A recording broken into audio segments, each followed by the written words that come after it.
Hey, welcome to Culture Shot. So it's kind of a like Epiphany Monday again. I had a sequence of thoughts last week that I wanted to share with you. But I had a lot to do last week, and I needed to mobilize my people to help me to get that done. Not my work people, my life people, a couple of friends and my mother-in-law. And because there's no reason for them to help me beyond sort of love and friendship, it seemed to me that if I'm asking them a favor, that I should try and find a way to maximize their time, try and find a way to get them on the clock and off the clock as quickly as possible, so that it just seems like a respectful thing to do.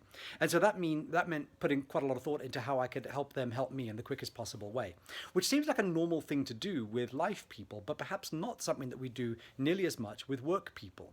See, what we tend to do as leaders is we're trying to find ways to get the most out of people over 8 hours. How do we get 8 hours worth of work out of them? Whereas what if we change that a little bit, and what we were actually thinking of is how can we maximize their time? How can we make best use of their time? How can we be most respectful with their 8 hours that they're giving to us? We still want results. We still want things out of them. We still want the work. And I don't think anybody would dispute that, even your people. But I think they'd probably have a lot to say about the way in which they're being asked to do their jobs, a lot to say about the processes and the policies and things like that they need to follow. That doesn't mean we need to listen to every single one of them or make all the changes that people recommend. But I certainly think that if we're going to regard people as their time as being valuable, then we perhaps ought to think more about how we're using that. And it just seems to me to be there's a break in the sort of the link between those two things.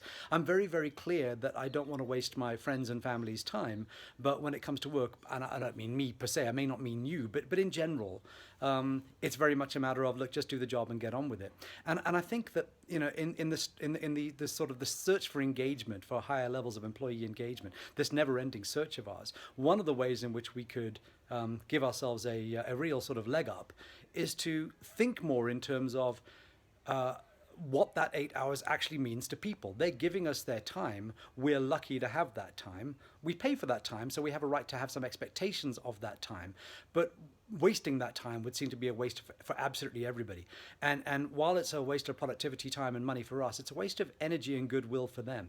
And that's probably something that we ought to be a little bit more mindful of. So that was just something that occurred to me last week as I was doing that. It's really been food for thought for me all over the weekend. I hope it's food for thought for you as well. And I wish you a very successful week.